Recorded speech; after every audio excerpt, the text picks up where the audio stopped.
Tama na, Apo. Lola, Busog na ako. Lola, isa na lang po. Sige na po para gumaling po kayo agad. Apo, alam ko ang kondisyon ko.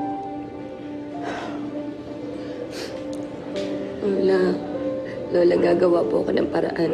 Gagawin ko po lahat para maoperahan po kayo. Gagaling po kayo. Apo, huwag mo nang aksayahin ang pera mo sa pagpapaopera sa akin. Matanda na ako. Naging masaya naman ang buhay ko.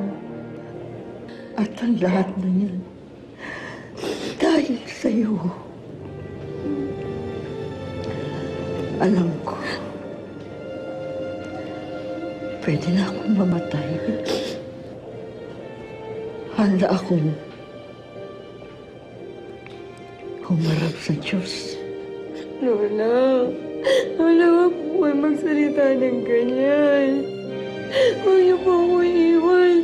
Sinasabi niyo po sa akin, wala pong iwanan. Lola, kaya po ako lumalaban dahil po sa inyo. Kaya lumaban po kayo. Huwag niyo po akong iiwan, Lola. Lalaban ako. Hindi kita iiwan. Hindi. Lola, promise mo po akong iiwan na, Lola. Lumaban po kayo, Lola. Lalaban ako. Napakalaking halaga ang kinailangan ni Katrina upang mapaoperahan ang kanyang mahal na lola. Inilabas si Katrina ang kanyang mga naipundar sa pag-aartista at binalak niya ring ibenta ang kanyang bahay at iba pang kagamitan. Tumagsa rin ang mga hindi inaasahang tulong mula sa kanyang mga kaibigan sa loob at labas ng industriya. Kaya natuloy ang operasyon ni Lola Maring. Pero Ayoko mo nang pag-usapan yung kaso. Yan yung operasyon ng lola ko.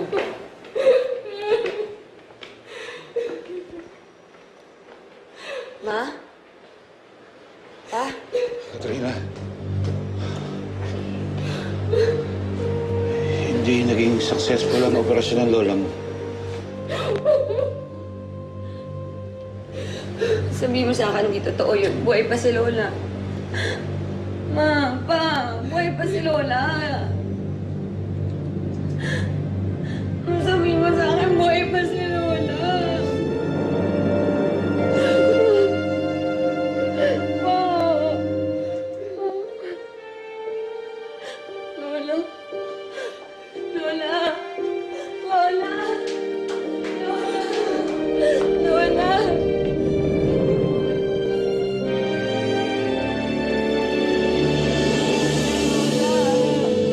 Lola, sabi mo hindi mo iiwan, Lola. Lola. Lola. Lola.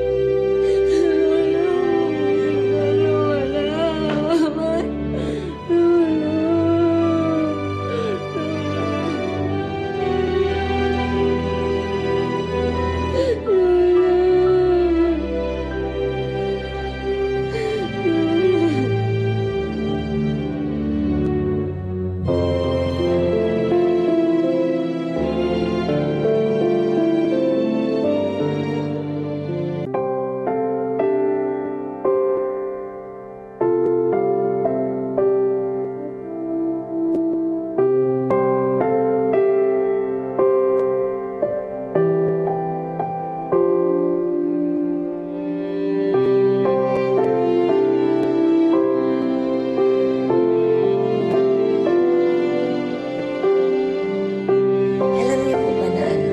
Na ano? Mahal na mahal din kita. Simple lang ang buhay, di ba? Pero masaya tayo. Opo, Lola. Basta naman kasama kita, masayang masaya ako. Kaya ayoko mahihiwalay sa'yo, ha? Sino may sabi maghihiwalay tayo?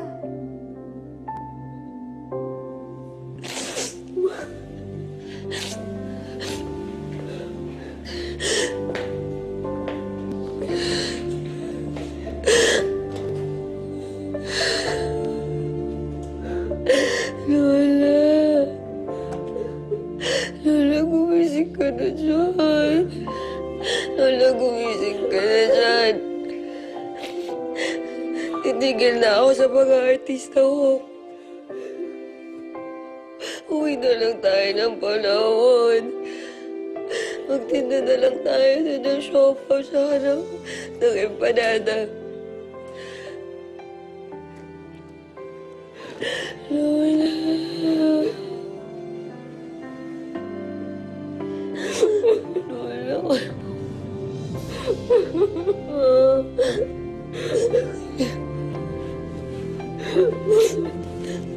May sasabihin po ako sa inyo, Lola.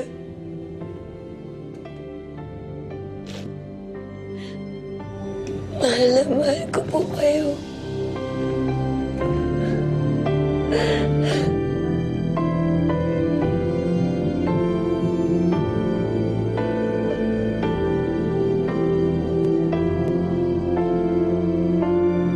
Hindi pa man siya lubos na nakaka-recover sa pagkamatay ng kanyang lola, isa na namang dagok ang dumating sa buhay ni Katrina.